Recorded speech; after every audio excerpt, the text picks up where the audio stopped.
अस्सलाम वालेकुम। सिटी से सवाल के साथ मैं हूं सैयद आयशा नाज, मेरे साथ मौजूद है नजम सेठी साहब। अस्सलाम वालेकुम। मामला कुछ यूँ है कि सब खबरों और फाइनल कॉल पर इस वक्त बुशरा बीबी का बयान हावी है, और कल हमने शो में सबसे पहले उन्हीं के बयान को डिकोड किया और सेठी साहब ने उस पर तबसरा किया कि उसमें 3 अहम बातें कौन सी थी। अब मामला कुछ यूँ है कि हुकूमत की जानिब से तो इस बयान की भरपूर मजम्मत की जा रही है, यहाँ तक कि वज़ीर-ए-आज़म पाकिस्तान ने भी इसे मुल्क दुश्मनी करार दिया है, और उन्होंने कहा है कि इस फितरत के लोगों को अंदाज़ा नहीं कि उनके बयान से पाकिस्तान को कितना नुकसान हो सकता है। उनका क्या कहना था, उन्हीं की ज़ुबानी सुनते हैं। वो एक ऐसा आलूदा बयान दे रहे हैं और माशरे में ऐसा जहर घोल रहे हैं जिसका नुकसान इस फितरत के लोगों को अंदाजा नहीं है कि उसका कितना नुकसान होगा पाकिस्तान को। ये नाकाबिले माफी जुर्म है, और मैं यहाँ पर बतौर वज़ीर-ए-आज़म पाकिस्तान इस बात का ऐलान करना चाहता हूँ कि कोई ऐसा हाथ जो पाकिस्तान और सऊदी अरब की दोस्ती में रुकावट बनेगा, कौम उस हाथ को अपने हाथों से तोड़ देगी। कुछ ऐसा ही सख्त रद्द-ए-अमल मरियम नवाज साहिबा की तरफ से भी आया, और ख्वाजा आसिफ ने भी ये कहा कि किसी रियासत जिसके साथ हमारे मजहबी और माशी ताल्लुकात हो उनको सियासत की नज़र नहीं करना चाहिए, और जनरल बाजवा को इसकी खुद तरदीद करनी चाहिए। जनरल बाजवा ने मुख्तलिफ सोर्सेज से बात की है और उन्होंने तरदीद की है इस नौयत के बयानात की या इस नौयत की किसी भी बात की। लेकिन जो अहम मामला है वो ये कि पाकिस्तान तहरीक इंसाफ इसको लेकर तकसीम हो गई है। कुछ लोग बुशरा बीबी की स्टेटमेंट को डिफेंड करते दिखाई दे रहे हैं, और कुछ लोग उन पर इल्ज़ाम तराशी कर रहे हैं कि वो पार्टी को नुकसान पहुंचा रही हैं। बहरहाल जो पार्टी के रिस्पॉन्सिबल शख्सियात हैं या जो वकला हैं, बैरिस्टर साहब स्पेशली अगर उनकी बात करें, वो क्या कह रहे हैं, उनकी ज़ुबानी सुने। अच्छा, खान साहब ने तो ऐसी बात नहीं की, लेकिन इससे पहले शेर अफजल मरवत साहब अप्रैल में, इसी साल के अप्रैल में इसी नौयत का बयान दे चुके हैं कि वो रजीम चेंज में सऊदी अरब का भी किरदार समझते हैं। ये और बात कि उन्हें शो कॉज किया गया, उनकी सरजनिश की गई। इमरान खान साहब ने भी कहा कि गैर जिम्मेदाराना बयानात वो देते हैं। फैसल चौधरी साहब जिन्होंने मुलाकात की, अलीमा खान साहिबा ने भी मुलाकात की इमरान खान साहब से। फैसल चौधरी साहब ने मुलाकात के बाद क्या बात की वो सुने। सऊदीज़ के साथ उनके बड़े अच्छे ताल्लुकात रहे हैं, और जब उनको वज़ीराबाद में उनके ऊपर हमला हुआ तो MBS ने सबसे पहले कॉल की। उन्होंने कहा बिल्कुल, उन्होंने दुरुस्त कहा कि मेरा जनरल बाजवा ने सऊदी अरेबिया और USA के साथ उनके ताल्लुकात ख़राब करने के लिए बाकायदा एक साजिश की। अच्छा सेठी साहब, ये सारे बयानात बड़ी अहमियत के हामिल हैं और बहुत दिलचस्प हैं, और इससे ज़्यादा दिलचस्प ये कि इमरान खान साहब जो इससे पहले शेर अफजल मरवत साहब की इस तरह की स्टेटमेंट पर मजम्मत कर चुके हैं, लाताल्लुकी का इजहार कर चुके हैं, और इस वक्त पाकिस्तान तहरीक इंसाफ भी साबिका खातून अव्वल के बयान से लाताल्लुकी का ही इजहार कर रही है। इमरान खान साहब अपने ट्वीट में ये कहते हैं कि बुशरा बीबी के बयान को तोड़ मरोड़ कर कौम की तवज्जो हटाने की नाकाम कोशिश ना की जाए। उन्होंने सऊदी अरब का नाम नहीं लिया। अच्छा, वैसे उनकी स्टेटमेंट में वाकई सऊदी अरब का नाम तो नहीं है। जिस अंदाज में उन्होंने तस्करा किया, आपसे ज़्यादा बेहतर कौन जान सकता है कि कितनी अहमियत उनके इस बयान की थी, कितनी ज़रूरत थी, क्या इमरान खान साहब की तायीद से उन्होंने ये बयान दिया, और इसके असरात क्या होंगे। देखिए आयशा, इमरान खान और सऊदी क्राउन प्रिंस के दरमियान कोई तल्लुकात अच्छे नहीं रहे, और इसकी पूरी एक दास्तान है। क्योंकि खान साहब बहुत से मौके पर खान साहब ने कुछ ऐसी बातें की हैं या ऐसे पॉलिसी इख्तियार करने की कोशिश की है जिसके साथ सऊदी क्राउन प्रिंस नाराज रहे। अब लोग गिनती जब करते हैं तो 6-7 ऐसे मौके हैं जहां जबकि खान साहब ने कुछ ऐसी बातें की या ऐसा काम किया या ऐसी ख्याल का इजहार किया कि इस तरह मसले बने हैं सऊदी क्राउन प्रिंस के साथ। तो वो तो सबको पता है, अगर आप चाहें तो उसको दोहरा देते हैं, मगर मेरा ख्याल है उसकी जरूरत नहीं है, क्योंकि इस पे तो कोई शक नहीं है कि आपस के दरमियान टेंशन रही है, और बाजवा साहब को 2-3 दफा भागदौड़ करनी पड़ी टेंशन्स को खत्म करने के लिए और खान साहब के लिए रास्ते खोलने के लिए विद द क्राउन प्रिंस। इसके बावजूद क्राउन प्रिंस यहाँ आए भी, 2019 में आए, और उसके बाद डेलीगेशंस भी आती रही एंड सो ऑन, और फिर खान साहब सऊदी अरेबिया भी गए, फिर खान साहब ने उनके जहाज के अंदर न्यूयॉर्क भी गए सितंबर में ऑफ दैट ईयर। तो मतलब है ये चीजें सारी चलती रही, मगर हालात को इतने अच्छे नहीं रहे। मैं आपको 2 मोटी 3 चीजें बता दूं, उसके बाद मैं बताऊंगा आपको कि ये बुशरा बीबी ने मेरा ख्याल है क्यों ये बात कही है। क्योंकि बात तो कही है उन्होंने, उनके जहन में था कुछ जिसकी वजह से उन्होंने ये इसकी तरफ तवज्जो दी। अब खान साहब जो मर्जी कह ले, PTI जो मर्जी कह ले, PTI के अंदर भी 2 किस्म के बयानात आए हैं। एक ये कि उन्होंने तो फजूल बात की है, वो तो जाती बात है, पार्टी की तो पॉलिसी है नहीं। इसका मतलब तस्लीम करते हैं कि उन्होंने बात ये कही है, मगर ये कि ये पीटीआई की पॉलिसी। दूसरी तरफ ये जैसे खान साहब ने खुद कहा कि नहीं नहीं वो तो मिसअंडरस्टैंड हो गया, उनका तो ये मौकफ ही नहीं था, उन्होंने तो सऊदी अरेबिया का नाम ही नहीं लिया, और हमारे तो बड़े अच्छे तल्लुकात वगैरह वगैरह। तो अब दोनों जो है ना वो फजूल किस्म के जवाब है। बात यह है कि उन्होंने जो बात कही है उनके जहन में सऊदी अरेबिया का ही हवाला दिया उन्होंने, और उनके जहन में कोई बात थी। अब वो क्या बात थी मैं आता हूँ उसकी तरफ, मगर इससे पहले याद दिलाना जरूरी है कि खान साहब कोई हाई ओपिनियन नहीं रखते क्राउन प्रिंस के बारे में, सऊदी क्राउन प्रिंस के बारे में। ये एक हकीकत है। आपको मैं बताऊं, और ये फुल नॉलेज और अथॉरिटी के साथ मैं आपको बता रहा हूँ, वो ये कि जब खान साहब नए नए प्राइम मिनिस्टर बने तो जैसे कि हस्बे मामूल जैसे कोई नया प्राइम मिनिस्टर आता है तो वो फौरी तौर पे जैसे ही वो इलेक्ट होता है, स्वेरिंग इन होती है, उसके अगले दिन या उसके एक दिन के बाद वो जहाज में उठ के या सऊदी अरेबिया पहले सलाम दुआ सलाम करने जाता है या चाइना जाता है। और ये इस्टेब्लिशमेंट की ये रिक्वायरमेंट होती है, बिकॉज इस्टेब्लिशमेंट के permanent relation with Saudi Arabia and with China. जो पॉलिटिशियंस आते हैं वो तो आते हैं चले जाते हैं, मगर हमारी इस्टेब्लिशमेंट के इंस्टीट्यूशनल रिलेशंस हैं विद दोस टू कंट्रीज। तो इसलिए सबसे पहले उनको यही एडवाइस मिलती है कि जिधर सऊदी अरेबिया जाके बादशाह सलाम कर रहा हो, और इसी तरह चाइना के पास भी होता है कि जाके बिग ब्रदर को जरा सलाम कर लें और थोड़े से पैसे वैसे भी मांग लें। तो ये दोनों चीजें होती हैं, तो इसलिए वो उठ के चले जाते हैं। अब जब बाजवा साहब ने कहा इमरान खान को कि जाओ यार तो सऊदी अरेबिया हुआ जल्दी से जाके, तो खान साहब ने कहा अभी ठहर जाए, मैं आपको बताता हूँ। वो एक दिन गुजर गया, उधर उन्होंने पहले ही सऊदी अरेबिया को मैसेज भिजवा दिया था कि खान साहब आ रहे हैं। तो अब वो एक दिन गुजर गया तो उधर से पैगाम आया कि वो भाई ਤੁਹਾਡਾ ਪ੍ਰਾਈਮ ਮਿਨਿਸਟਰ ਦੀ ਇੰਤਜ਼ਾਰ ਹੋ ਰਹੀ है ਇੱਥੇ, ਸਾਡੇ क्राउन प्रिंस ਦੇ ਹੋਰ भी काम ने, उन्होंने इधर उधर जाना है, इज वेटिंग, वो क्या आपने कहा था वो आ रहे हैं, वो कब आ रहे हैं? तो इधर से जवाब दिया आ रहे हैं। इन्होंने फिर खान को कहा यार वो प्राइम मिनिस्टर साहब वो इंतजार कर रहे हैं, जाए। फिर कहा हाँ मैं जाता हूँ। 3 दिन के बाद खान साहब ने जवाब दिया कि मैं 3 माह के लिए पाकिस्तान नहीं छोड़ सकता। जी जी है ये क्या बात हुई? आपने उधर जाना है फिर उधर जाना है? मैं क्या नहीं, वो 3 माह के लिए। तो वो पता ये चला कि अहलिया ने खान साहब को ये कहा था कि आपने 3 माह आपके लिए अच्छा नहीं है, चांद सितारे और जिन भूत जो है वो ये कह रहे हैं कि आपने हिलना नहीं यहाँ से, और आपके लिए अच्छी बात नहीं होगी तो आप टिके रहे। तो वो बड़ी मुश्किल से खान साहब को बाद में मनाया गया कि यार खुदा का खौफ करो, बंदा गला छोड़ो तो जाओ जाके, वो बड़ी बेइज्जती हो रही साड़ी, और वो बड़े नाराज है। बाजवा साहब को दूसरी दफा जाना पड़ा कि जाके उनको प्यार मोहब्बत से समझाना पड़ा, तो नाराज हो गए थे वो कि यार ये क्या हो रहा है। अच्छा खैर एनीवे खान साहब गए, सलाम दुआ ली, वापस आ गए। अच्छा उसके बाद फिर चाइना भी चले गए थोड़े दिनों के बाद, मगर ये एक पहला ही जिसे कहते हैं ना किक ऑफ जो हुआ ना वो इतना अच्छा नहीं था। बहरहाल उसके बाद 2018 में ये लोग चले गए।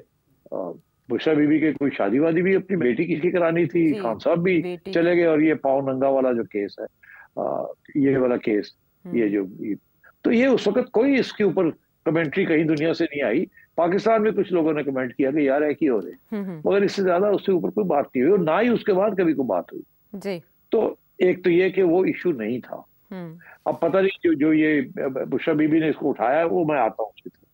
मगर उसके बाद फिर और भी 2-3 ऐसे सिचुएशंस हुई जहाँ के मसला बन गया विद द क्राउन प्रिंस। और वो एक मसला 2019-20 में यही था कि ये मलेशिया के अंदर एक कॉन्फ्रेंस हो रही थी, इस्लामिक कॉन्फ्रेंस, और खान साहब ने कहा कि मैंने जाना है वहाँ, और पता चला सऊदीज को कि ये महातिर के साथ मिलके और अर्दोगान के साथ मिलके एक नया इस्लामिक ब्लॉक बनाना चाह रहे हैं, इन ऑपोजिशन टू और पैरेलल टू द OIC। उसकी लीडरशिप जो है वो सऊदी अरेबिया के पास। तो Saudi Arabia was very alarm कि यार है की हो रहा है, एक नया इस्लामिक ब्लॉक बनने जा रहा है, और ये मलेशिया और अर्दोगान के इतने अच्छे तल्लुकात नहीं थे सऊदी अरेबिया के साथ, तो ये क्या हो रहा है? और ईरान, और इसमें शायद ईरान भी आ जाए, व्हाट्स गोइंग ऑन? तो दे वर वेरी अपसेट, और when they were so upset तो उस वक्त उन्होंने पैगाम भेजा यहाँ एस्टेब्लिशमेंट को कि इसको रोके, वी डोंट लाइक दिस।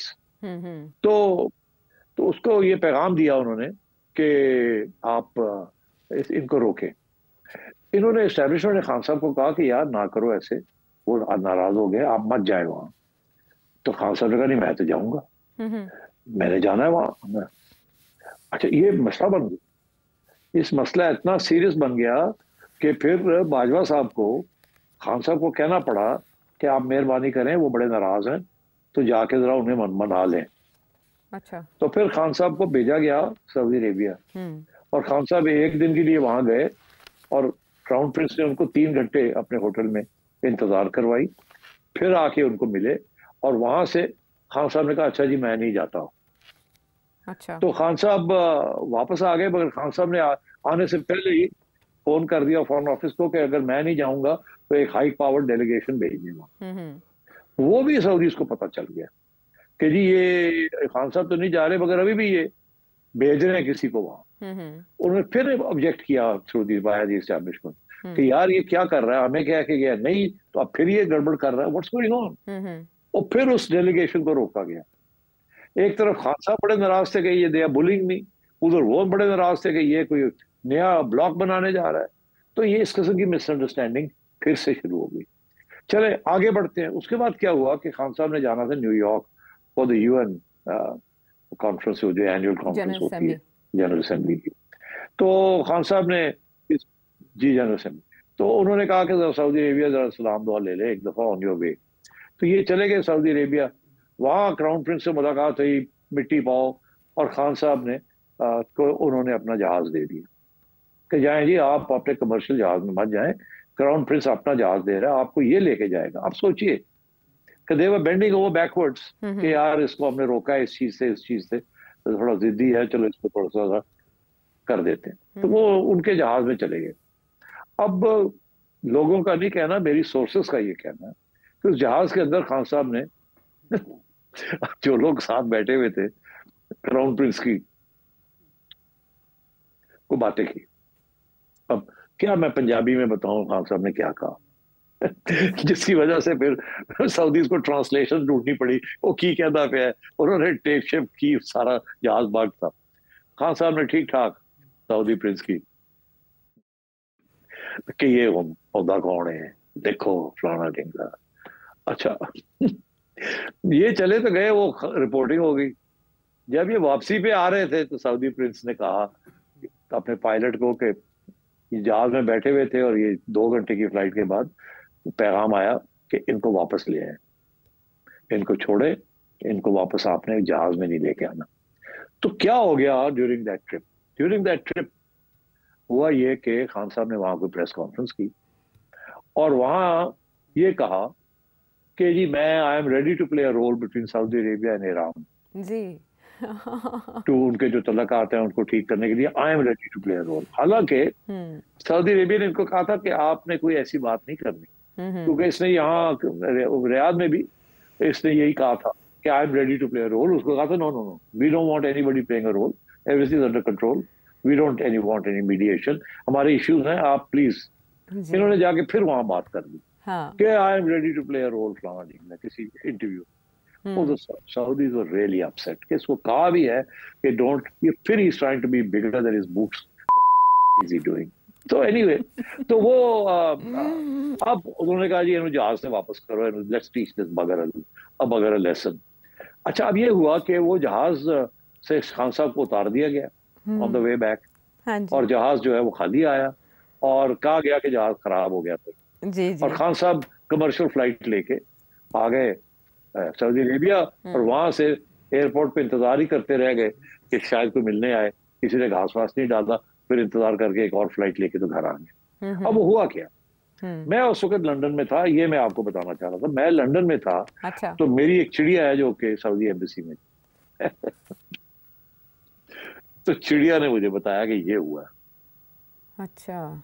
उस वक्त किसी को नहीं पता था कि ये हुआ क्या है, इसके ऊपर कोई बात नहीं बनी थी। क्यों खान साहब वापस आ गए, जहाज खराब हो गया, वो आ गए, उन्होंने एयरपोर्ट से दूसरे कमर्शियल फ्लाइट लेके चले। मुझे पता चला कि यार ये वहां तो ये हो गया, यहाँ ये गड़बड़ थी। उसके बाद जाके उसने यहाँ बातें की हैं और फिर ये शुरू हो गया, he wants to be bigger than his boot, they're very upset। मैंने आप थी या मेरा ख्याल है मेरी कोई और होस्ट थी, वो मैंने अपने प्रोग्राम में बता दी बात जी जिसके ऊपर फौरी तौर पे फॉरेन ऑफिस का एक गवर्नमेंट स्पोक्समैन का रिएक्शन आया। हाँ जी। और फौरन रिएक्शन ये आया कि बिल्कुल बेबुनियाद बात हो रही है और इसकी क्लैरिफिकेशन है और ऐसी बातें नहीं होनी चाहिए, और ये जिसने ये बात की है, जाहिर है मेरा नाम नहीं लिया, उन्होंने बड़े नाराज थे, उनको ऊपर से आया था यार deny this is nonsense, it was the truth. तो ये बैकग्राउंड इस किस्म की थी। अच्छा। और उसके बाद एक किसी कैबिनेट मीटिंग के अंदर भी खान साहब ने कुछ बातें ऐसी कही कि सऊदीज के बारे में या क्राउन प्रिंस के बारे में या सऊदी अरेबिया के बारे में, जिसमें वो भी रिपोर्ट हो गई to the establishment and then to the south. तो मतलब है खान साहब बेसिकली अच्छा, खान साहब का attitude towards the Saudis not very healthy from a states point of view. तो वो एस्टैब्लिशमेंट भी अपसेट हो जाती है, सऊदीज भी अपसेट हो जाती है। तो ये बैकग्राउंड थी। अच्छा, अब इस बैकग्राउंड में ये जो बुशरा बीबी ने जो बात कही है, ये एकदम कहां से ये बात आ गई बुशरा बीबी के ज़हन में कि जी वो सऊदीज जो है ना, दे आर, उनका जिक्र आ गया कि जी उन्होंने कंप्लेन किया था और ये हो गया और वो हो गया, इम्प्लाइंग कि जैसे अमेरिका ने सऊदी इमरान खान के ऊपर डोनाल्ड लू ने कोई गड़बड़ की है और साइफर केस और ये वो, तो इधर इन्होंने कहा कि इधर भी कोई इस किस्म की बात है कि Saudis also wanted Imran Khan out. अच्छा, अब बात ये है कि ये कहां से, ये सऊदीज की तरफ से तो टू आवर नॉलेज ऐसी कोई बात ही नहीं हुई। क्या does she know something that we don't know? मगर जो उन्होंने हवाला दिया है दैट इज कंप्लीटली रॉन्ग। वो जो हवाला दिया है उसकी वजह है कि उसके बाद सऊदी क्राउन प्रिंस पाकिस्तान आए और खान साहब उनको ड्राइव करके लेके आए और सारी बातें हुई। और उस तो अगर ऐसी बात होती तो वो आते ही ना। अगर ये अगर कोई ऐसी बात थी तो मैं समझता हूँ कि this was a wrong reference. मगर रेफरेंस किया क्यों, जहन में क्या बात थी? अब इसमें मुझे पता तो नहीं है, मैं सिर्फ स्पेक्यूलेट कर सकता हूँ, मैं सोच सकता हूँ कि उनके जहन में क्या बात थी। मुझे ये पता नहीं है, इसलिए मैं पहले आपको कह दूं कि आई डोंट नो कि उनके जहन में क्या बात थी, मगर मैं सोच सकता हूँ कि उनके जहन में क्या सोच हो सकती है। वो क्या? वो ये कि आपको याद है कि पिछले हफ्ते मैंने इस प्रोग्राम के अंदर वली नसर का हवाला देते हुए कहा था कि उनका ये ख्याल है, मेरा ख्याल नहीं, उनका ये ख्याल है कि शायद ये कोई ऐसी स्टेज ना आए कि डोनाल्ड ट्रंप आके और कहें कि इमरान खान को रिहा किया जाए और फिर मुश्किल हो जाए आपकी इस्टेब्लिशमेंट के लिए, और फिर ये इस्टेब्लिशमेंट जो है उनको जला वतन कर दे जैसे उन्होंने नवाज शरीफ को किया था, ताकि मगरूर लथे और साड़ी भी जान छोड़े और डोनाल्ड ट्रंप भी खुश हो जाए। तो उससे मैंने कहा कि एक जगह अकॉर्डिंग टू माई सोर्सेज, मेरी अपनी सोर्स नहीं, जो वली नसर ने कहीं बात की है कि शायद वो सऊदी अरेबिया भी भेज सकते हैं। तो उस सिलसिले में हमने यहाँ कह दिया कि शायद सऊदी अरेबिया ना भेज।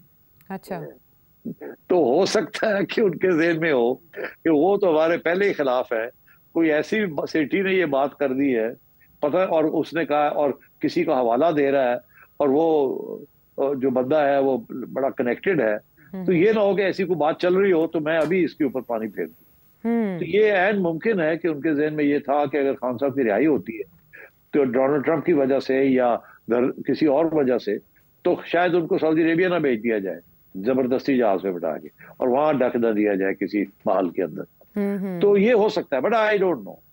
मगर बात ये है कि ये बात की क्यों, क्योंकि इसके अंदर जिसका हवाला दिया उसके अंदर कोई हकीकत नहीं है। जैसे अब बाजवा साहब ने भी डिनाई कर दिया और बाकी लोग भी समझते हैं उस पर कोई हकीकत नहीं, क्योंकि उसके बाद बहुत से ऐसे इंस्टेंसेस हुए हैं जो कि जिसके बाद सऊदी क्राउन प्रिंस ने बड़ी कोशिश की है खान साहब के साथ एक अच्छा रिश्ता बनाने जी। उन्होंने अपने आप को सऊदी अरब में पाकिस्तान का सफ़ीर तक करार दिया और फिर आपने वो यादगार तारीखी दौरा उसका भी हवाला दिया, जिसका हवाला इमरान खान साहब ने अपने ट्वीट में भी दिया है। बट अब इस बयान का मैग्नीट्यूड, आपने इसका तनाजुर तो बता दिया हमें सेठी साहब, लेकिन इस बयान का मैग्नीट्यूड क्या है? यानी आगे 24 नवंबर का एहतजाज है, उससे पहले एक स्प्लिट है पाकिस्तान तहरीक इंसाफ के अंदर और फिर हुकूमत की तरफ से ऐसा रद्द-ए-अमल। क्या इस पर ISPR का रिस्पॉन्स भी आ सकता है या सऊदी अरब की तरफ से भी कोई रद्द-ए-अमल आ सकता है? इन्वेस्टमेंट भी वहाँ से आनी है अभी पाकिस्तान में, क्या वो मुतासिर हो सकती है? या जो खारिजा पॉलिसी है, साइफर पर इससे पहले हमने कॉन्स्पिरेसी देखी, अब सऊदी अरब के साथ भी मामलात पर कॉन्स्पिरेसी आ गई, क्या असरात हो सकते हैं? कोई खास नहीं। उसकी वजह यह है कि खान साहब ने वो भी जो कुछ किया था वो खान साहब के खाते में गया, हुकूमत के या एस्टैब्लिशमेंट के खाते में नहीं गया था। तो इसलिए वो तो कोई खास फर्क नहीं पड़ा अमेरिका के साथ पाकिस्तान यूएस रिलेशन। इसी तरीके के साथ इसका Pakistan US Saudi Arabia relation से कोई फर्क नहीं पड़ेगा। दे नो कि this guy and his wife are capable of saying such things, and उनको भी पता है बैकग्राउंड क्या है। There is no love lost between them and Imran Khan. So इसलिए मैं समझता हूँ कि इसका कोई असर नहीं पड़ेगा। और दूसरी चीज तलकात के ऊपर नहीं, हालांकि प्राइम मिनिस्टर ने बड़ा सख्ती के साथ इसका नोटिस लिया है और लोगों ने भी सऊदीज को रीअश्योर किया है कि this guy is you know he's his own man and what can we do, but we are, you know, this got nothing to do with us and so on. तो मेरा नहीं ख्याल Saudi Pakistan relation से कुछ फर्क पड़ेगा अलबत्ता। और सवाल ये पूछता है कि क्या ये जो आगे 24 को होने जा रहा है जी उसके ऊपर कोई असर पड़ेगा। लोग जो हैं वो सोचेंगे यार जो लोग इसके सपोर्टर्स हैं उनमें से कोई फूट पड़ जाएगी, या वो कोई नरम हो जाएंगे, या वो समझेंगे यार इसका पीछा ही छोड़ो, ये तो बंदा ही थोड़ा क्रैकपॉट है। मैं समझता हूँ ऐसा नहीं होगा। खान साहब के फॉलोअर्स जो है they will follow him blindly. वो पाइड पाइपर है, वो बांसुरी बजाते जाएंगे, ये पीछे लगे रहेंगे। आप जो मर्जी कर लें, खान साहब के साथ हैं ये, अवाम जो उनके साथ है उनके साथ है, पीटीआई उनके साथ है। आप देख नहीं रहे कितनी डिविजन हो गई हैं, उसके बावजूद सारे उनके साथ हैं। He is the supreme leader. और जो इतने लोग हैं उतनी बातें करते हैं, वो कोई इधर जाता है कोई उधर जाता है, एक दूसरे को लेग पुलिंग करते हैं और मुख्तलिफ बयान देते हैं। कोई कहता है मेरा बयान नहीं है, कोई कहता है ये है, सब एक दूसरे के ऊपर इल्जाम लगा रहे हैं, वो अपनी जगह। मगर जब खान साहब बोलते हैं तो everybody is lined up behind it. और मैं ये बता दूं, खान साहब is lined up behind Bushra Bibi. So who is in charge, Bushra Bibi या खान साहब? That is the real question. मेरा ख्याल है उधर नहीं जाना चाहिए मुझे। पहले भी मैंने एक दफा जिक्र कर दिया था बुशरा बीबी का, तो खान साहब बड़े नाराज हो गए थे, तो मेरे पीछे ही पे आ गए सब। तो मतलब खिंच खिंच के डालता आज इधर उधर। अगर थोड़ा सा पावर ज्यादा होती तो पता नहीं मैं डिसअपियर ही ना कर जाता। इसलिए I have to be very careful. Although बात यह है कि खान साहब मैं क्या कहूँ खान साहब के बारे में। खान साहब and I were old friends. I hope one day we will be friends again. But I respect his support. His support base जो है वो लोग जो इनके साथ हैं, I respect them. वो बड़े प्यार करते हैं इनके साथ, और इनके साथ ही they'll go everywhere with him. They are in Pakistan, they are in America, they are in UK, and they don't like the government and they don't like the government's government. And they love Imran Khan. Full stop. That's the way it is.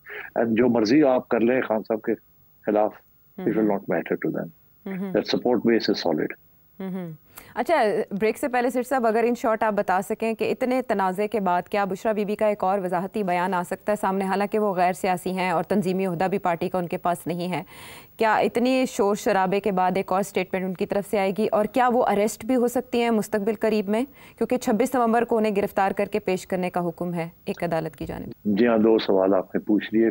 क्या वो फिर कोई बयान वान देंगी? मेरा नहीं ख्याल। मेरा ख्याल है आपको थोड़ी देर के लिए चुप ही रहेगी, बिकॉज इस बयान तो अपनी जगह, मगर जिस तरीके से उन्होंने एड्रेस किया है पीटीआई को और सेमी नेशन को, वो ऐसे लगता है कि आप गड्ढा वाला सा फारग हो गए और वो बुशरा बीबी सामने आ गई हैं। मेरा ख्याल है ये भी इम्प्रेशन को वो पीछे हटेंगी अब। they'll allow Gandapur and others to speak, because obviously Bushra Bibi की सियासत तो नहीं है ना, she's not a politician. तो वो बयान इस किस्म के दे सकती हैं विदाउट अंडरस्टैंडिंग कि इसके इम्प्लीकेशंस क्या हो सकते हैं। मेरा ख्याल है कि वो थोड़ी केयरफुल हो जाएंगी। वो हो सकता है किसी प्रेस टॉक के अंदर इधर उधर को उसको पूछ ले तो शायद कोई हल्का सा जवाब दे दे कि नहीं मेरा ये मतलब नहीं था, मैं मिसअंडरस्टैंड होगी। मगर कोई ये कि जी फिर आके एक डिफेंस अपना पेश करें on screen facing the cameras, ऐसे नहीं होगा। I don't think he will do that. Number 2, आपने पूछा कि क्या अब वो गिरफ्तार हो जाएंगी कि नहीं। मैंने कहा था कि अगर उन्होंने डिलीवरी ना दी जो कि उनको कहा गया था कि आप खान को समझाएं कि ये छोड़ दे ये 24 वाली इशू और ये लड़ाई झगड़े छोड़े, अब चुप करके बैठे थोड़ी देर, और खान साहब इट अपेयर्स के खान साहब तैयार नहीं है उसके लिए, तो फिर मैंने कहा था कि फिर ये होगा कि फिर गिरफ्तार हो जाएगी। शी इज नॉट डिलीवरिंग, तो जो डिलीवरी नहीं देगा और जो खान की साइड लेगा वो गिरफ्तार हो जाएंगे। मगर मेरा ख्याल है अभी बुशरा बीबी गिरफ्तार नहीं होंगी। ओके, अरेस्ट वारंट जरूर होंगे, मगर गिरफ्तार वो नहीं की करके उनको जेल वेल नहीं भेजा जाएगा। आई थिंक वो कॉशियस हो जाएंगी, मगर वार्निंग शॉट आ गया गवर्नमेंट की तरफ से कि अगर फिर इस किस्म की कोई हरकत की तो फिर we'll have to put you inside. ठीक है, इस पे बड़े इंटरेस्टिंग तबसरे भी हो रहे हैं कि डिलीवरी तो उन्होंने की है लेकिन इमरान खान साहब को नहीं कहीं और डिलीवर किया उन्होंने। बहरहाल ये तज्जिया बड़ा अहम है कि मुस्तकबिल करीब में अभी वो गिरफ्तार नहीं होने जा रही। तो 24 नवंबर की कॉल भी सेठी साहब ने कहा कि वो अनइफेक्टेड रहेगी, उस पर कोई असर नहीं है इनका। उस कॉल के तनाजुर में हुकूमत क्या करने जा रही है, एक ब्रेक के बाद आके बात करते हैं। शो में साथ देने का शुक्रिया। तो अब इमरान खान साहब बानी पीटीआई अपने ट्विटर के ऊपर फंड रेजिंग की अपील के अलावा बार बार कौम को मुखातिब करते हुए ये कह रहे हैं कि कौम अपनी तवज्जो 24 नवंबर के एहतजाज पर रखे क्योंकि ये गुलामी से निजात का दिन है। दूसरी तरफ हम देख रहे हैं कि हुकूमत की भी भरपूर तैयारियां हैं और मोहसिन नकवी साहब इस सिलसिले में सरगर्म है। सुबह पंजाब में तो दफ़ा 144 का निफाज कर दिया गया है, फायरवॉल भी एक्टिव कर दी गई है इंटरनेट के ऊपर, और रात 8 बजे से M1, M2, M3, M4, M11, M14 ये सब बंद है। इसके अलावा रिंग रोड को भी बताया जा रहा है कि मुख्तलिफ मकामात पर बंद कर दिया गया है। रावलपिंडी में भी 50 से ज़ायद मकामात ऐसे हैं जो बंद किए गए हैं, रुकावटें खड़ी की गई हैं, और लाहौर में भी मुख्तलिफ मकामात पर हम देख रहे हैं कि नाकाबंदी सी है। सेठी साहब, ये सारी तैयारियां अपनी जगह पर, लेकिन वजारत दाखिला ने केपी के चीफ सेक्रेटरी को भी एक लेटर लिखा था कि आप वहां पर भी ये हिदायत जारी करें कि सरकारी वसाइल या सरकारी मुलाजिमीन इस एहतजाज में हिस्सा नहीं ले सकते। उन्होंने आगे एक मुरासला तमाम महकमों को जारी कर दिया है और कहा है कि आपको संगीन नताइज भुगतने पड़ेंगे इस सिलसिले में और आपके खिलाफ कानूनी कार्रवाई की जाएगी अगर कोई भी पार्टिसिपेट करता है किसी सियासी सरगर्मी में। मुझे आपसे ये जानना है कि इन सारे इंतजामात के होते हुए भी क्या पाकिस्तान तहरीक इंसाफ अपने मकासद हासिल कर पाएगी और क्या वाकई सरकारी मुलाजिमीन इसमें अब हिस्सा नहीं लेंगे जो पिछली बार हुआ उनके साथ उसके बाद? देखिए, 2-3 बातें हैं। एक तो ये कि पहले भी इस किस्म के अनाउंसमेंट्स हुई हैं एहतजाज की और मार्च और लॉन्ग मार्च और डी चौक पहुंचेंगे एंड सो ऑन, मगर इस किस्म के इकदाम, इतने सख्त इकदाम नहीं किए गए। पूरे मोटरवेज ही बंद कर दिए। पहले तो ये होता था कि कंटेनर्स लगा देते थे, मोटरवेज तो नहीं बंद करते थे। अब वो मोटरवेज भी बंद हो रहे हैं और भी बहुत से ऐसे इकदाम किए जा रहे हैं। इस दफ़ा गवर्नमेंट एम्प्लॉयज़ को भी वार्निंग दे दी गई है जो कि पहले कभी नहीं दी, इस दफ़ा दे दी गई है। इस दफ़ा पंजाब के लाहौर शहर में, पंजाब के अंदर बहुत सी जगह पे सेक्शन 144 भी लगा दिया गया है। मतलब है कि this time it's quite serious. अब क्यों है ये इतना serious compare to last time? वो इसलिए मेरा ख्याल है कि एक तो ये कि ये चाहते हैं कि बंदा ही ना पहुंचे इस्लामाबाद। पहले तो ये था ना कि रोक लेंगे, अगर निकलते हैं तो 1000-2000 आ जाएगा, देखा जाएगा, वहाँ रोक लेंगे, वहाँ रोक लेंगे, मगर और हर जगह पे जहाँ जहाँ निकलेंगे पुलिस होगी, वो रोक। इस दफ़ा प्लानिंग यही है कि जहाँ जहाँ है वहाँ से निकल ही ना पाए। तो ये तो ना हो कि जी सारा उस दिन झड़पें होती रहें और ये हो, ताकि बंद ही कर दिया जाए सारा कुछ। अच्छा, अब एज आई सेड इसके दो पहलू हैं। तो ये क्योंकि बेलारूस के प्रेसिडेंट साहब आ रहे हैं और पूरी डेलीगेशन है उसकी एंड सो ऑन, तो उसके लिए पूरी तैयारियां हैं और सिक्योरिटी इज़ वेरी टाइट। और खुदा ना खास्ता अगर कुछ हादसा हो जाता है तो it will reflect very badly. तो एक तो ये रीज़न भी हो सकती है इस दफ़ा ज़्यादा सख्ती हो रही है। दूसरा ये भी कि मेरा ख्याल है इनको फिक्र था कि शायद लोग आ ही जाए, ये ना हो कि खान साहब की कॉल जो है वो इफेक्टिव हो जाए, बिकॉज केपी की गवर्नमेंट बहुत तैयारियां तो कर रही है और स्टेट के रिसोर्सेज भी इस्तेमाल कर रही है, प्रोविंशियल गवर्नमेंट के पहले भी किए थे, अब फिर कर रही है। तो मेरा ख्याल है इस समय एक्स्ट्रा केयरफुल हो रहे हैं और इसीलिए फिर मोहसिन नकवी साहब ने बड़ी सख्ती के साथ जो बातें की हैं वो कहा कि कुचल देंगे, ये कर देंगे, वो कर देंगे, वगैरह वगैरह। तो हो सकता है कि ये दोनों रीजंस की वजह से, एक ये कि एक फॉरेन डेलीगेशन आ रही है उसकी प्रोटेक्शन के लिए और पब्लिसिटी, बैड पब्लिसिटी अवॉइड करने के लिए और झड़पे ना हो, और दूसरा ये कि they think it could be problematic, लोग शायद निकल ही आए थोड़े बहुत, और अगर निकले तो प्रॉब्लम बन सकता है। तो पहले से हैवी हैंडेड अप्रोच होनी चाहिए। मगर वो बात वही है, कब तक ये करेगी? मैं अब थोड़ी सी तनकीद करूं, वो ये कि ये हुकूमतें जो हुकूमत है हमारी, ये कब तक ये इक़दाम करेगी? खान साहब तो हर दूसरे दिन कहेंगे मैं निकल रहा हूँ, चले निकले, आज कॉल आप फेल कर देते हैं, वो फिर 2 हफ्ते के बाद कहेंगे निकलो, फिर कोई 10-15 हज़ार बंदा तैयार हो जाएगा, फिर वो आप रोकेंगे उसको, फिर वो करेंगे। तो how long will this take? तो ये तो पूरी रियासत जो है it's being held hostage by Khan साहब and his supporters, so there should be a political solution to this. अब सोचना चाहिए इनको कि how to have that political solution, because Khan sahab के सपोर्टर्स उनके साथ हैं। अगर इनका ख्याल था कि वो दूर हो जाएंगे या खान साहब आइसोलेट हो जाएंगे, तो क्लियरली वो नहीं हो रहा। इस दफा खैर बहुत सी डिविजन्स भी हैं और बहुत से लोग जो हैं जिनको कहा गया है कि आपने लोग लेके आने, वो शायद ना लेके आते जितने लोग उनको कहा गया है। मगर अभी वो सिचुएशन नहीं आई कि जनाब खान साहब कहें निकले और कोई ना निकले, स्पेशली जब तक गवर्नमेंट केपी की उनके हाथ में है और गड्ढापुर साहब के हाथ में, तो कुछ ना कुछ तो होगा। और बेसिकली इशू ये नहीं है कितने लोग निकलते हैं, इशू ये है कि कोई मर ना जाए, कोई क्लैशेस ना हो जाए, कोई खून खराबा ना हो जाए। तो वो तो 100 बंदे के साथ भी खून खराबा हो सकता है, 200 बंदे के साथ भी खून खराबा हो सकता है। तो I think that's the great fair, और मेरा ख्याल है कि खान साहब की दैट्स द ग्रेट होप कि कुछ ऐसी चीज हो ताकि और बड़ी इशू बने, क्योंकि उन्होंने इंटरनेशनली तो इशू बना दिया और इसको फिर इंटरनेशनल इशू ही बनाना चाह रहे हैं, और ये लीड अप वही हो रहा है to the arrival of Donald Trump. It's the same issue. और तो मैं समझता हूँ कि there should be some talks between the establishment and Khan sahab. कोई सॉल्यूशंस निकालने चाहिए इनको, medium term, short term, medium term, long term solutions, some sort of calibrated approach. ये जो अप्रोच है कि वो कॉल देते हैं और ये बंद कर देते हैं शहर को, और फिर उसके बाद अब प्रॉमिस बंद होने शुरू हो गए and so on. So I think they need to think seriously about this. क्योंकि खान को कैसे वो तो हर दूसरे दिन फिर कहेगा आ जाओ, और आपका ख्याल है वो कम लोग आएंगे, ओके, मगर वो कम लोग भी जब आएंगे तो as I said, वायलेंस तो हो सकती है ना। दो खरदमाग लोग जो हैं they can create a problem. तो इस मसले को some solution ought to be found, a political solution to this question. Political solution के लिए एक्सट्रीम पोजीशन इमरान खान साहब लिए हुए हैं, और यही कहा जा रहा है कि वो अपनी रिहाई से कम कुछ मानने पर आमादा नहीं है सेठी साहब। तो ना तो इस तरह से ब्लॉक करके या दफ़ा 144 लगा के या कंटेनर्स लगा के ये शाहराहें बंद करके मसला हल होता है, और ना ही मुज़ाकरात से अब तक हो पा रहा है। तो फिर क्या रास्ता है और वो किसके पास है? देखिए, मुज़ाकरात शुरू में तो नहीं कामयाब होते ना। अगर ऐसी बात हो तो मसले हल हो जाए। मुज़ाकरात को तो मतलब है लॉन्ग ड्रॉन आउट।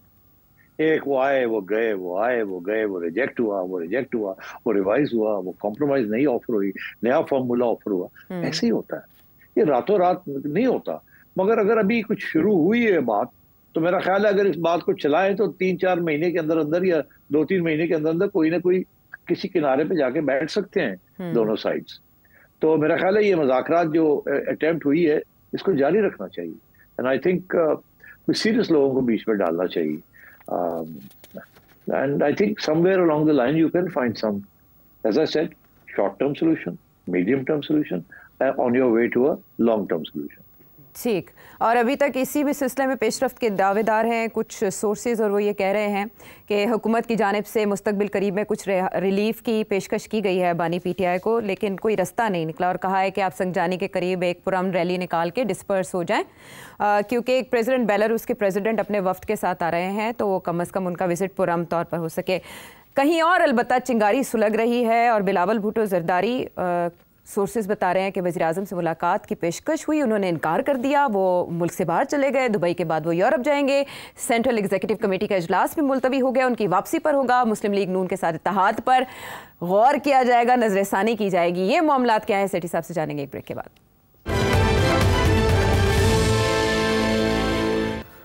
शो में साथ देने का शुक्रिया। सेठी साहब, पाकिस्तान पीपल्स पार्टी को यकदम इख्तलाफात याद आए हैं, और ये कि उनके वादों पर अमल दरामद नहीं किया जा रहा। कैनाल्स का मामला भी उभर कर सामने आया है, और ये भी कहा जा रहा है कि काउंसिल ऑफ कॉमन इंटरेस्ट का इजलास भी आप 9 माह से नहीं बुला रहे, लेटर्स लिखे जा रहे हैं, बिलावल नाराज़गी का इजहार कर रहे हैं। ये यकदम हुआ है या एक अरसे से पकड़ा है कुछ? नहीं, काफ़ी अरसे से पकड़ा है। बिलावल तो अभी से नहीं, काफ़ी अरसे से ये कह रहे हैं, जब से ये जुडिशल क्राइसिस शुरू हुआ उस वक्त से ये कह रहे हैं, और अब तो महीना हो गया है रोते धोते। और इसमें पंजाब गवर्नर जो पीपी पार्टी के गवर्नर है वो भी इसकी तरफ तवज्जो दिलाते रहे हैं, शाजिया मरी इसकी तरफ तवज्जो दिलाती रही है, और भी लोग बातें कर रहे हैं। और बिलावल ने तो बिल्कुल पॉइंटेडली ये बातें की हैं कि हमारी बात नहीं सुनी जा रही, हमसे डिस्कस नहीं किया जा रहा, हमारे बहुत से डिमांड्स हैं रिगार्डिंग पंजाब वो नहीं सुने जा रहे। और यहाँ तक कि राना सनाउल्लाह से भी ये सवाल पूछे गए तो उन्होंने कहा हाँ उनके साथ बैठ के मसले हल करने चाहिए, हमारे पार्टनर हैं। तो तस्लीम भी किया जा रहा है दूसरी साइड से कि हैं issues, and but unfortunately prime minister साहब और नून लीग वाले जो हैं, they are not too bothered about PPP. उनको they have taken that for granted, और मेरा ख्याल है it's a mistake, they should not do this. Partners को टेकन फॉर ग्रांटेड नहीं। अब नून लीग का एटीट्यूड ये है कि यार वो एस्टैब्लिशमेंट की वजह से ये हो रहा है, एंड देयरफॉर ये वो ही हैंडल करेंगे पीपल्स पार्टी को, हम नहीं हैंडल कर सकते। And why should we waste our time? जिस दिन जब तक एस्टैब्लिशमेंट कहेगी कि हमारे साथ रहना, वो रहेंगे, जो मर्जी करते हैं। I don't think that's a good attitude. But चले, अब बात यह है कि लेटेस्ट जो पोजीशन है वो और भी ज्यादा इंटरेस्टिंग है, बिकॉज पीपल्स पार्टी ने ऐसी जगह पे हाथ डाला है जहां भी खुश नहीं होगी उनके साथ। वो ये मामला है पानी का। आपको पता ही है कि how sensitive Sindh is to the diversion of waters from the Indus to Punjab projects, और इसीलिए वो कालाबाग डैम भी अपोज करते हैं एंड सो ऑन। अब लेटेस्ट इशू ये बना कि पंजाब हुकूमत के ऊपर प्रेशर है फ्रॉम वेरियस सोर्सेज कि कुछ कैनाल्स बनाई जाएं टू पॉपुलेट चोलिस्तान और थार के इलाके जो है, जहाँ जमीन जो है वो दे दी गई है on lease, long lease for commercial farming to the military. तो उसके ऊपर भी अब उसके लिए पानी चाहिए, और वो पानी के लिए कैनाल चाहिए, और कैनाल की डाइवर्जन करनी पड़ेगी, और वो पानी जो है वो पंजाब में ही रहेगा, और वो it will populate arid areas और कमर्शियल फार्मिंग होगी, जिसके साथ खुशहाली भी होगी, सब कुछ होगा वो अपनी जगह पे। मगर as far as Sindh is concerned, it's a diversion of the water from their canals and their irrigation system. तो ये इसके ऊपर काफी इशू बन चुके हैं। 1.5 मिलियन एकर्स के करीब वहाँ है, फिर ये खुशाब की तरफ nearly 700,000 एकर्स है, and so on. Canal system को थोड़ी सी एक्सपेंशन हो रही है विद इन पंजाब। जाहिर है that will mean diversion of water will be taken from the Indus. तो ये these are the issues, और Sindhis are very sensitive about these issues. मेरा ख्याल है, और जब ये फैसले हुए थे पंजाब के अंदर और फेडरल गवर्नमेंट के अंदर कि ये कैनाल्स हमने बनानी है to give water to these commercial projects etcetera, तो पीपल्स पार्टी को कंसल्ट नहीं किया, इफ्सा को कंसल्ट नहीं किया, और जो इरिगेशन सिस्टम है that controls the canal system, वहाँ भी पहले आपने देखा कि इन्होंने जफर महमूद साहब को लगाने की कोशिश की, who is very close to, और सिंध को कंसल्ट किए बगैर चेयरमैन वापडा भी रहे एंड सो ऑन, तो उनको लगाने की कोशिश की, और सिंध ने ऑब्जेक्ट किया, फिर ही सेड कि आई एम नॉट इंटरेस्टेड। अभी भी आप देख लें कि जो सिंध से, ये जो केपी से जो मेंबर है इरसा का, वो अभी तक उसको अपॉइंट नहीं किया गया, वो एक रिटायर हो रहे हैं, और अब वो नॉमिनेशन नहीं हो रही, और उनका जो सेक्रेटरी इरिगेशन का उसको उन्होंने कहा कि आप डिप्यूट करें। तो इस किस्म की चीजें चल रही हैं। Water is a very sensitive issue, and I think federal government should take KP and Balochistan and Sindh into confidence जब भी कोई वाटर का इशू हो। और ये जो अपर राइपेरियन होते हैं ना पंजाब जैसे, उसके ऊपर हमेशा शक होता है कि ये हाथ मारेंगे and so on. I think federal government को चाहिए सिंध गवर्नमेंट के साथ बात करें, उनके तहफ़्फ़ुज़ात हैं उनको गौर पर करे उसके ऊपर, and Peoples Party is well within इन इट्स राइट्स to raise these issues.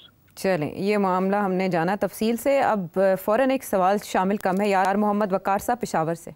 एनाटोन Lewin एक ब्रिटिश राइटर हैं, उनकी एक बुक है पाकिस्तान अ हार्ड कंट्री, उसकी एक्नॉलेजमेंट्स में आपका भी जिक्र हुआ है। उसमें पाकिस्तान की जो किनशिप टर्म्स हैं, किनशिप टाइज़ हैं, और जो पैट्रोनेज सिस्टम है और उसका जो इफ़ेक्ट है पाकिस्तानी पॉलिटिक्स के ऊपर, उसका जिक्र किया गया है। जब वो बुक लिखी गई थी तो उस टाइम पे पाकिस्तान तहरीक इंसाफ और इमरान खान वो अभी मेन स्ट्रीम पॉलिटिक्स में नहीं आए थे। तो क्या उनके आने के बाद ये जो पैटर्न्स हैं और ये जो सिस्टम है ये उसी तरह है या चेंज हो गया है, और पॉजिटिवली चेंज हुआ है या नेगेटिवली चेंज हुआ है? इस पे काइंडली रोशनी डाल दीजिए।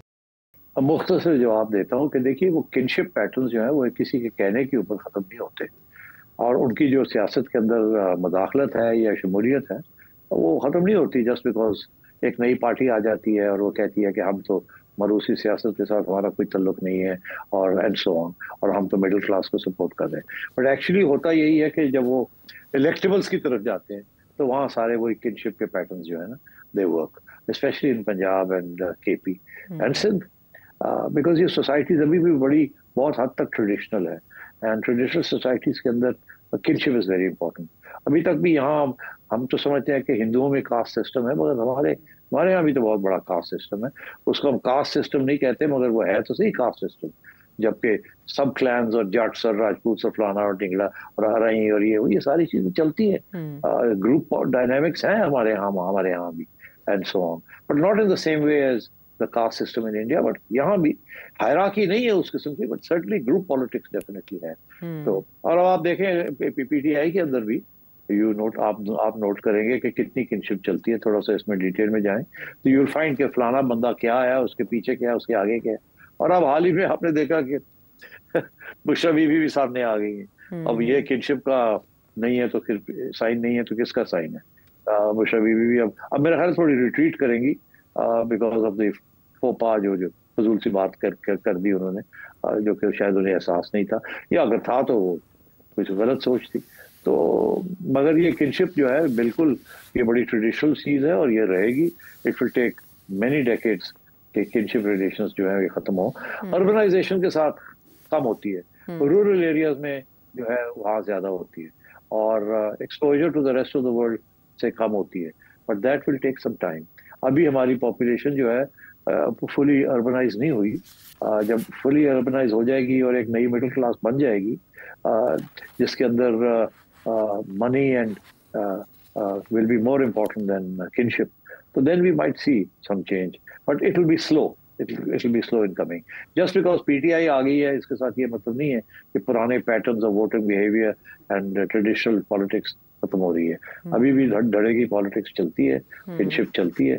It may be little less significant than before, but it's very much there. हाँ, इख्तिसार से आपने बयान कर दिया। बरादरी सिस्टम है पाकिस्तान में और मुख्तलिफ ख़ानदान हमें पाकिस्तानी सियासत में हमेशा से मुस्तमिल दिखाई देते हैं। इमरान खान साहब ने भी अपने एक कैंपेन में कहा था कि ये जो इलेक्टेबल्स हैं ये इलेक्शन की साइंस है और ज़्यादा मुश्किल नहीं है इसको समझना। आपने जवाब दिया यार मोहम्मद वकार साहब को। तो इसके अलावा हमारे पास डॉक्टर मुनीब बहावलपुर से उनके सवाल थे, इंजीनियर शफीक मेहता लंदन से एक जानना चाह रहे थे, बहुत अहम सवाल। इसके अलावा मलिक आमिर सऊदी अरब से, बहुत से और भी नाम जिनके सवाल हम शामिल करते करते रह गए। अगले प्रोग्राम्स में ज़रूर हिस्सा बनाएंगे। अगले बताने के बाद